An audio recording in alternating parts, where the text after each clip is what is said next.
IMF के 3 अरब dollars के stand by arrangement programme के बाद अब हुकूमत 24वें IMF प्रोग्राम में जाने की तैयारी कर रही है और वजीर खजाना मोहम्मद औरंगजेब इस उम्मीद का इजहार कर रहे हैं कि यह पाकिस्तान का आखिरी IMF प्रोग्राम होगा। नए IMF प्रोग्राम के खदोखाल पर बात करने के लिए IMF का वफ्द इस माह पाकिस्तान आएगा और इतलात आ रही है कि IMF पाकिस्तान से नए टैक्स लगाने के मुतालबात करेगा। आज वजीर खजाना मोहम्मद औरंगजेब ने प्रेस कॉन्फ्रेंस में कहा कि 9% का टैक्स टू GDP पायदार नहीं है, इसे 13 से 14% की तरफ लेकर जाना है, लेकिन साथ ये भी कहा कि टैक्सों का सारा बोझ तनख्वाहदार तबके पर नहीं डाल सकते। टैक्स नादहिंदगान की सिम्स ब्लॉक करने के फैसले पर PTA की तरफ से टेलीकॉम सेक्टर में बैरूनी सरमायाकारी मुतासिर होने के खदशे के बारे में वजीर खजाना ने जवाब दिया कि फॉरेन कंपनियां कैसे सिम्स ब्लॉक करने से नाराज हो सकती हैं।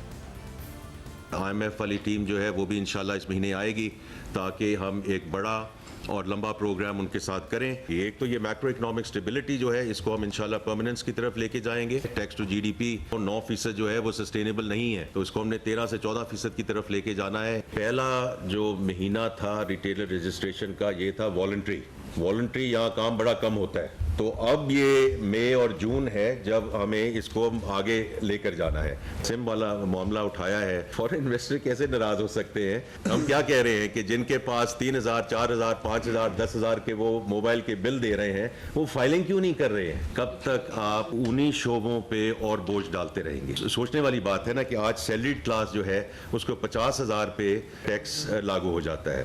1 लाख जब होता है तो 10% के दारोमदार में आ जाते हैं। तो ये तो नहीं हो सकता कि सिर्फ एक तबका जो है उस पे हम और टैक्सेस डालते रहे। साथ ही उन्होंने रिटायरमेंट की उम्र 60 साल से बढ़ाकर 65 साल करने की तजवीज़ भी सामने रखी और पेंशन रिफॉर्म्स की भी बात की। ये जो पेंशन है सारा सिलसिला, और आपको पता है कि ये काफ़ी बड़ी लाइबिलिटी है। मैं तो ये कहता हूँ the age is now just a number, 60 is the new 40। तो ये मैं जिस इदारे को छोड़कर आया हूँ उसमें भी हमने ये पिछले साल एक्चुअली प्राइवेट सेक्टर में ये पहला कदम उठाया था कि रिटायरमेंट एज जो है हमने 60 से 65 साल कर दी थी। इस तरीके से by changing the service structures over a period of time ये आहिस्ता आहिस्ता ये हमारे काबू में आए। इसके अलावा वज़ीर ख़ज़ाना ने महंगाई कम होने और उसके नतीजे में शरह सूद कम होने की तवक्को भी जाहिर की। बहुत पुरुमीद हूँ कि जिस तरह ये इन्फ्लेशन नीचे आ रही है तो ये पॉलिसी रेट इंशाल्लाह नीचे आना शुरू होगा। सितंबर 2025 तक ये 5 to 7% पे आ जाएगा।